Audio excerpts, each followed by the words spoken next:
Hello, folks. Welcome back to Learn Synthesis with VCV Rack. I'm your host, Dr. Lawrence W. Moore of the Wayfarer Project. In this episode, Series 4, Episode 2, we're going to look at sync, oscillator syncing. Tossed in will be a little bit of FM, but not FM in the traditional sense.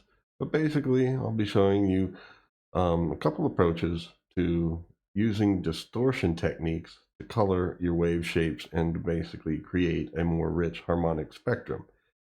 And one thing that's cool about sync is that it's a way to color the harmonic spectrum with just a couple oscillators, just two, and you can get a variety of timbres out of it that vary from region to region of your playing keyboard and so forth.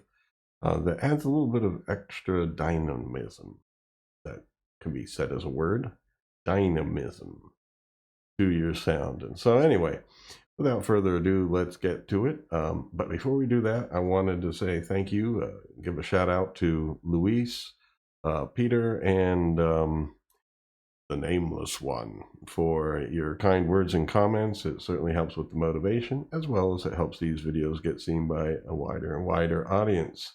I will remember all of you who have supported me in this way early on in the growth of this channel. Thank you very much.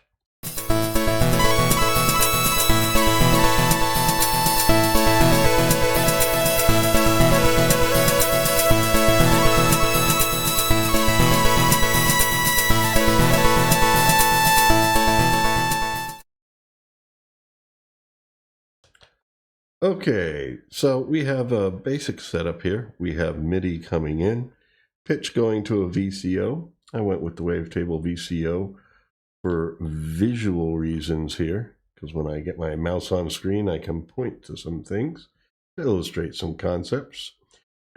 And then I have it going into the mixer here. I just wanted the ability to have extra channels in case I decide to add a few more things.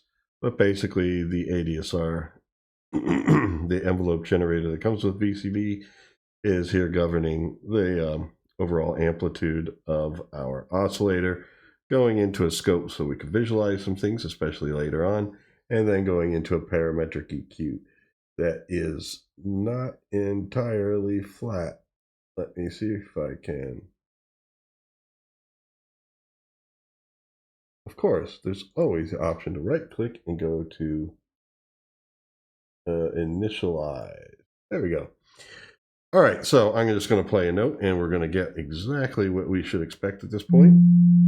A sine wave, since that's what I'm hooked up to, smooth and round. Let me see if I play. There we go. Catch it just at the right time so you can see it nice and slow there. And on our parametric EQ, the frequency of the note I'm playing, which should be 261.63 hertz, is basically the only frequency. We see a curvature here because all the frequency portrayals in the parametric EQ usually have that curve, so you can just see things better. It'd be hard to see a razor thin line just poking up there. But that's essentially what's happening because sine wave has no overtones, undertones, or otherwise. Now what I'm going to do is add another oscillator here, one of the same type. Oh, hold on here. Just you two, and then all three. There we go.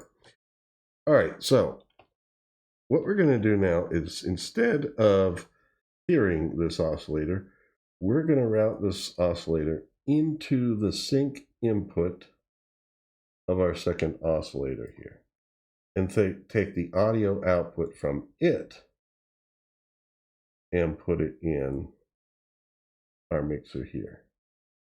So now,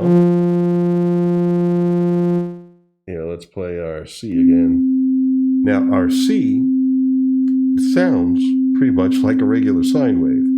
If I go up to a D, wow.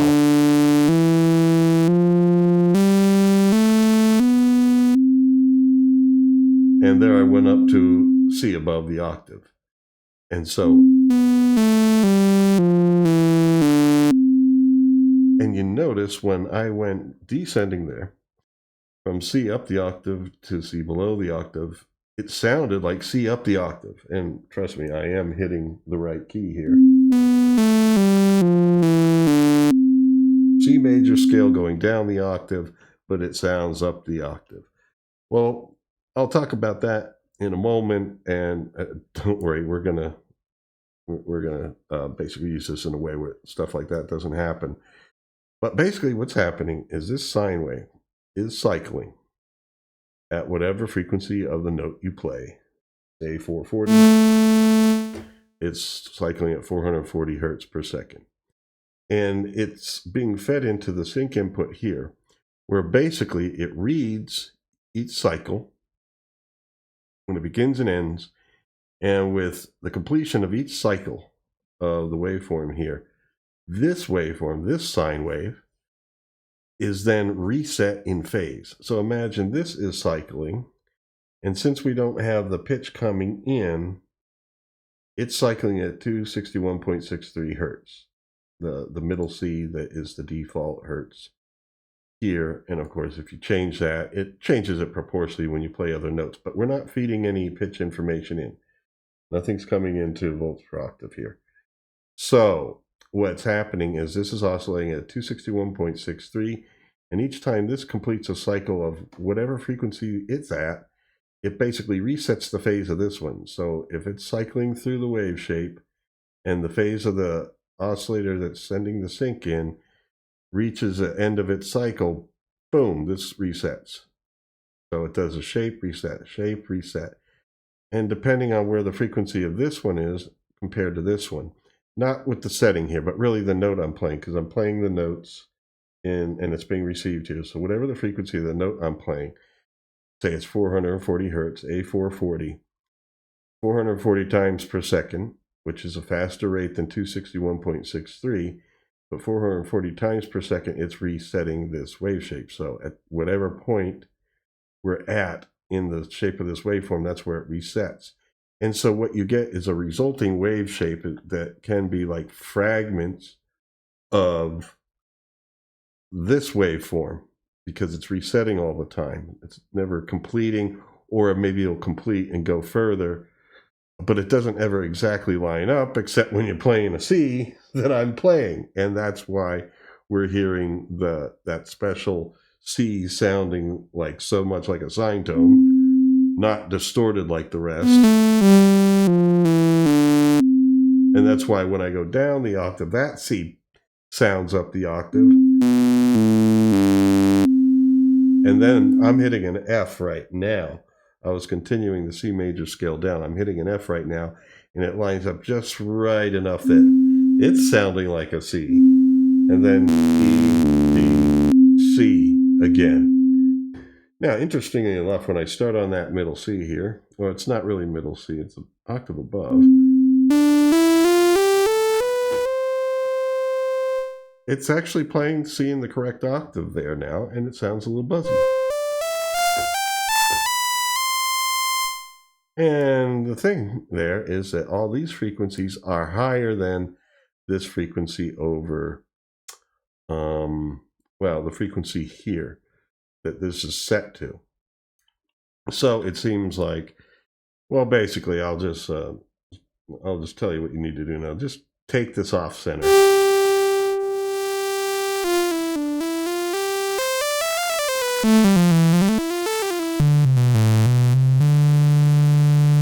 Now over here, we can see it's not quite a sine wave shape anymore. It's got little ridges in it. And over here, we can see we have our fundamental and a bunch of harmonics and partials in the spectrum. It's kind of like sidebands, similar to what you get in frequency modulation, but we're doing it a different way. We're basically changing the wave shape by fragmenting it and or taking larger chunks than the cycle. So the wave shape is obviously going to result in something quite different depending on your frequency setting here. So the frequency setting here of this second oscillator is giving us timbre changes, not really pitch.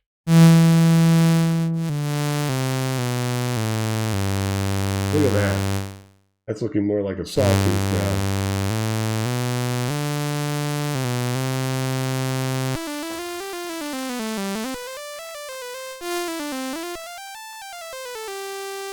Now, one thing you will notice, a lot of times, depending on your settings here, and we've only explored a few so far, just adjusting the frequency of this oscillator. But what you can get is varying combinations of phase cancellation and stuff in your spectrum, where sometimes, like, watch the peak levels here.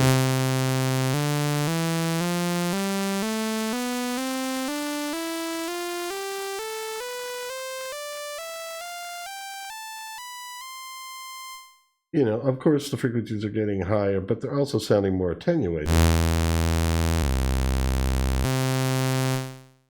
And depending on your settings over here, let's play with something else.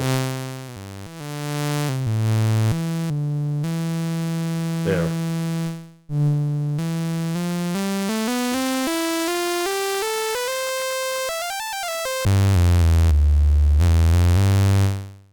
You can get a lot of unevenness throughout the spectrum. So sometimes a good way of handling that is putting in a compressor to kind of even out your amplitudes a bit more.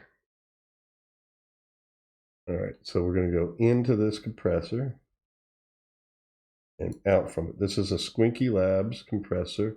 Oh, and I didn't really mention that this is a Mind Meld parametric EQ.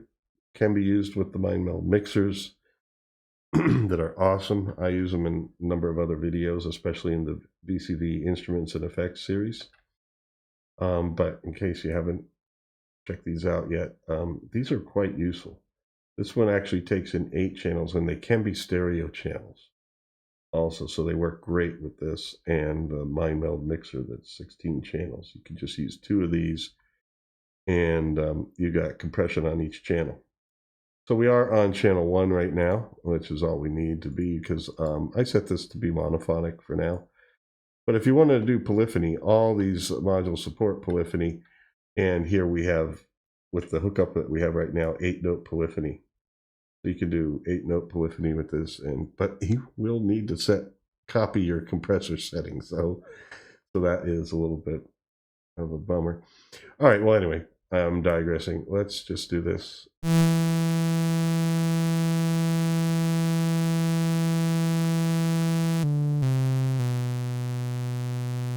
Let's give it a little bit of compression and make sure the attack time is all the way up. And then we can do some makeup gain here.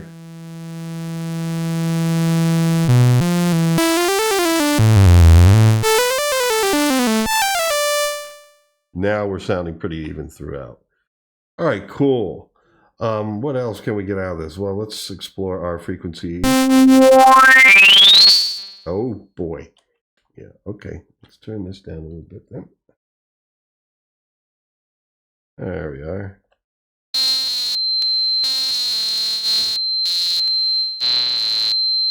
Now that's another thing that can happen with some of your sync sounds.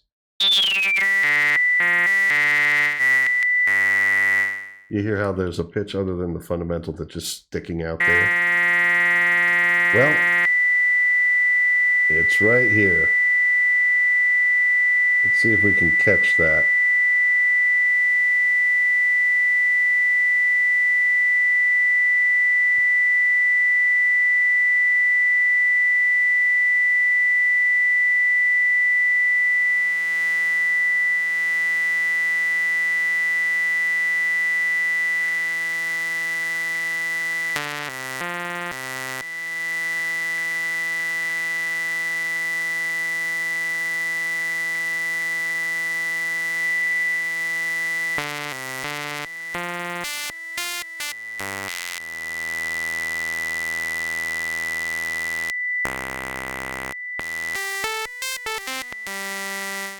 Can't completely get rid of it. It'd be nice. I didn't know beforehand. I was just playing with this, just showing some ideas. I would have checked around to see if I have a VCF that actually has a what do you call it, a notch filter on it. So we could notch that frequency area out. But I'm not going to search around for one right now because, to be honest with you, I haven't really tried to make anything using a notch filter other than, you know, a little bit of EQ cleanup work with this. But a module with a notch filter, that would be cool. But speaking of VCFs, let's bring one in. But our VCV VCF has only low pass and high pass.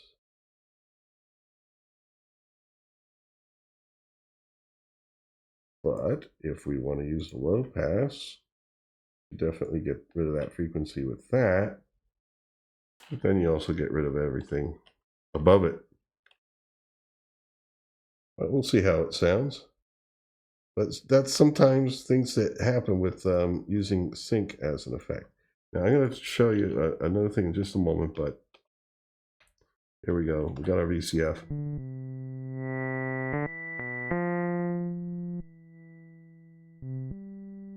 And it's really quiet sound without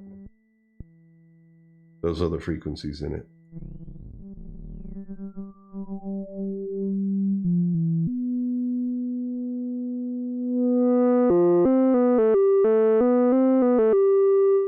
Now hear that? How on different notes,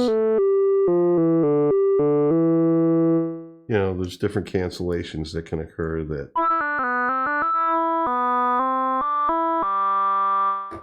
and it'd be kind of cool to take that sound there and have our envelope adjust it. Let's see, our frequency is giving us that. We could take frequency modulation, hook it up to our gate here.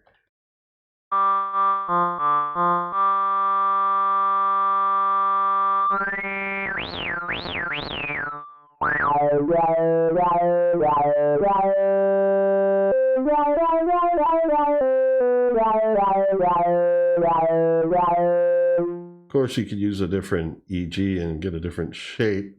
It's not the same as your amplitude, but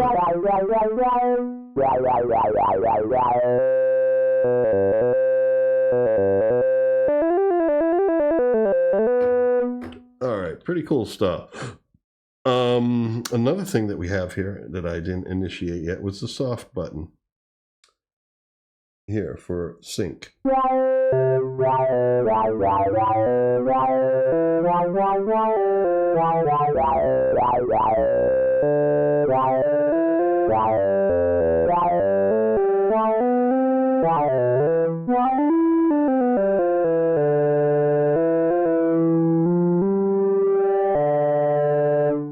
And so far, we've just been using the sine wave shape. Now, if you change the shape of the oscillator that's doing the syncing,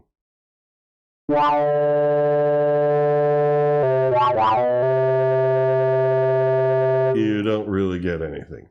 Because really, it's cycles being completed that are driving the frequency of this oscillator, and its shape is giving us our timbre. But we can change the wave shape of this oscillator.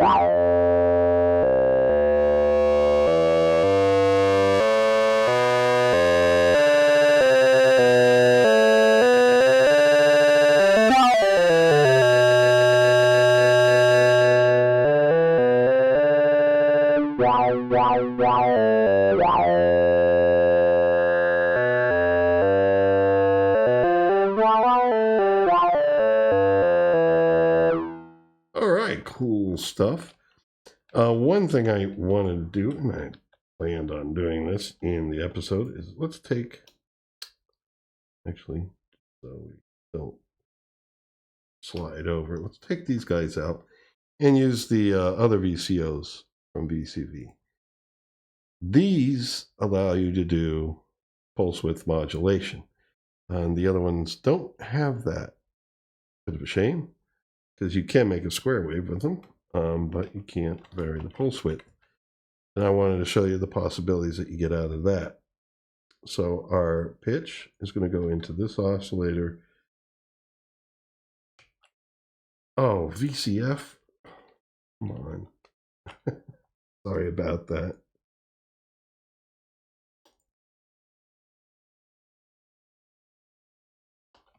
There we are. So, all right.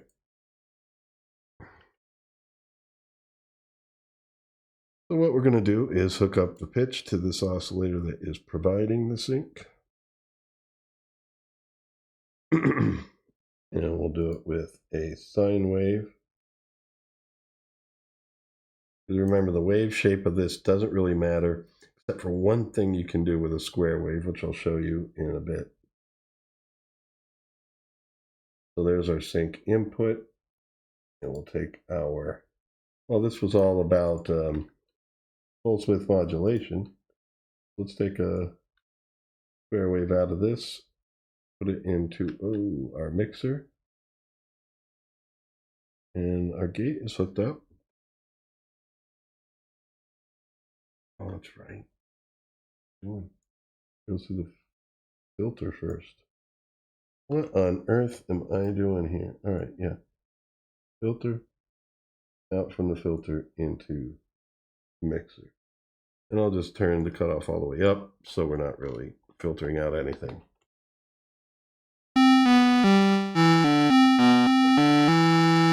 Now remember, we can get a little bit of dulling and weirdness when this is completely centered here.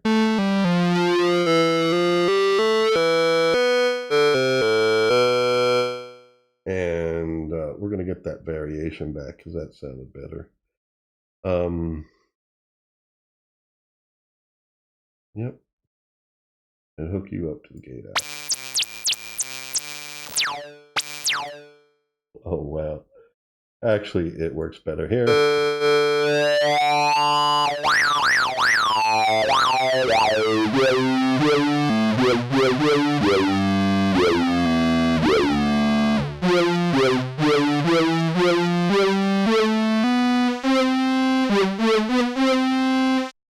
All right, there we go.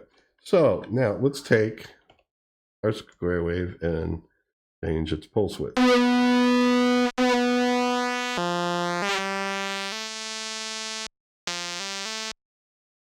There's a note that I'm holding down and it's not getting anything. We're getting canceled out there. So avoid the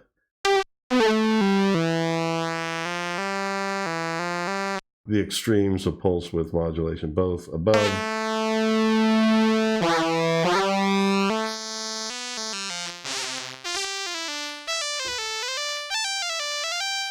okay, this is playing throughout.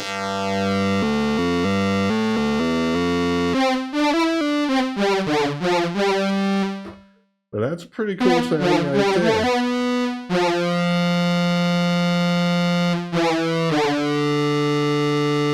Yeah, look at our wave shape there. Kind of a rhombus. Alrighty. So, we're getting some cool stuff here. Now, another thing I mentioned in the beginning, briefly, just we're going to throw in a little FM here. And actually, before we do that, I just wanted to show you the one way in which the wave shape over here affects the timbre of the sound. I've just hooked up the square wave to here, which normally wouldn't change the sound.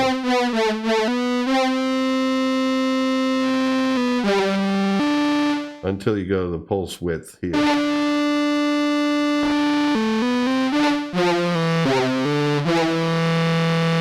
And it adds an extra noise to it. So when you are in a square wave and adjust the pulse width, the oscillator that's providing the sync can affect the timbre. And it gives you just a little extra distortion if you want that. All right, so let's go back here and then do the FM thing I was going to talk about here. Take another audio out from here and use it as a control. Oh, yes, my FM slot is taken up there. But let's do it anyway.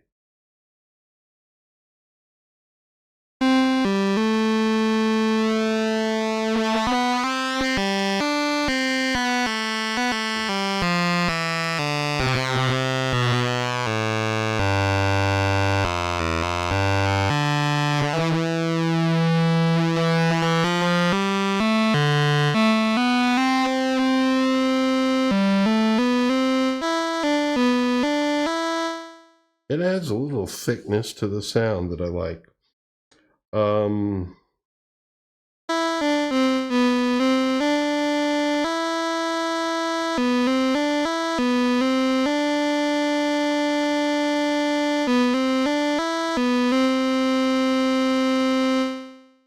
And then our envelope that we had before, there's a way that you could basically envelope this and then send it in by enveloping it through.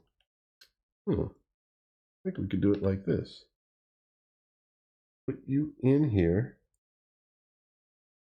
have you enveloped by our envelope generator, and take you as an individual out over to here.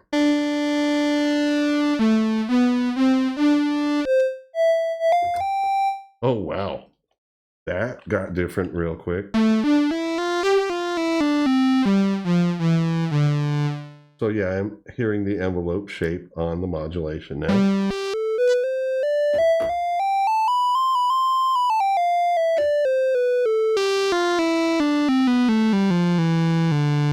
You get all sorts of surprises.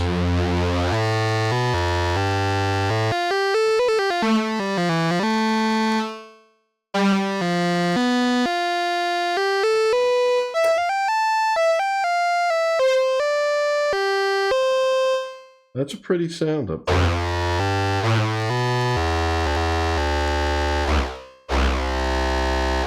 But what you do is you explore what region are you going to be playing a musical idea in, and then adjust accordingly, you know.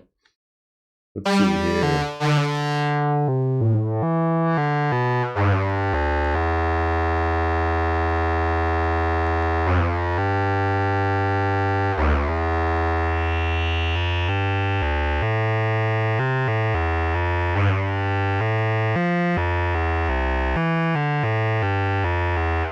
I like that. Now, yeah, if I wanted polyphony, I mean, I can have it, and we'll get all 8 channels through here, but only the first note in the polyphonic chain will have compression. The rest will not. I'd have to pretty much copy these out. But we can also just go without compression for now. So what I will do is initialize this.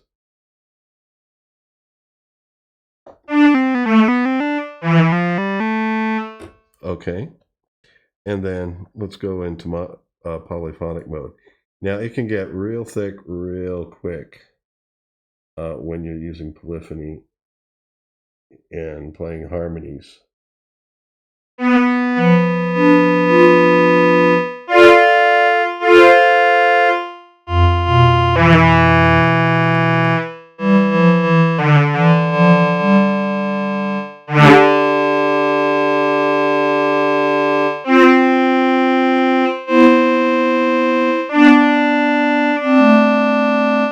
Especially if any of these decides to pop out, you know, one of those harmonics real strong. So anyway, at least we explored that a little bit. That would take a little crafting just to make sure that the harmonies that you want to play work out right. This is something where you kind of set your parameters based on what you're going to be playing, like the region of pitches and so forth. And, you know, and then you have to kind of like maybe do a little compression, a little EQing to kind of coax it into the shape that you want. But it gives you such a complex palette of variabilities that I just dig it. Now let's add one more thing just for a little bit of fun.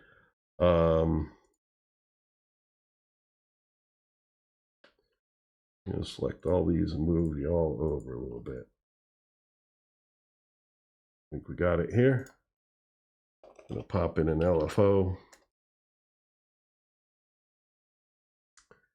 Move you over. So now we are doing the FM and the sync. FM by way of sync. Let's see here. I am going to take you, have you control the cutoff frequency here.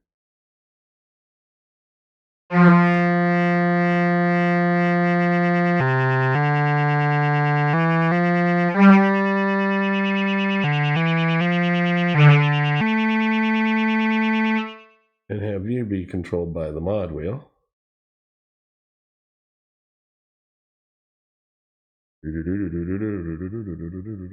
Where are you? Where are you, LFO? Yeah, FM. Set this to the lowest. That's where I want you to be when unmodded. And now when I turn the mod wheel up,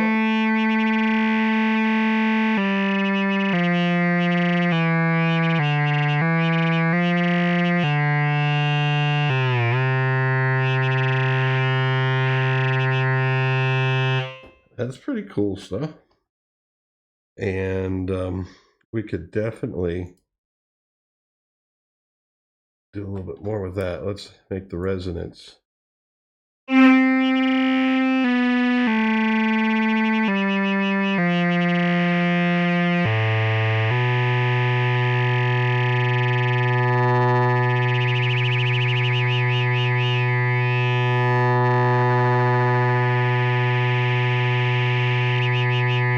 Oh, the resonance.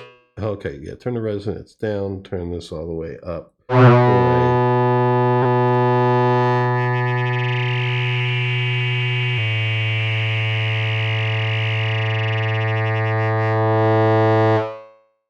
In the cutoff here.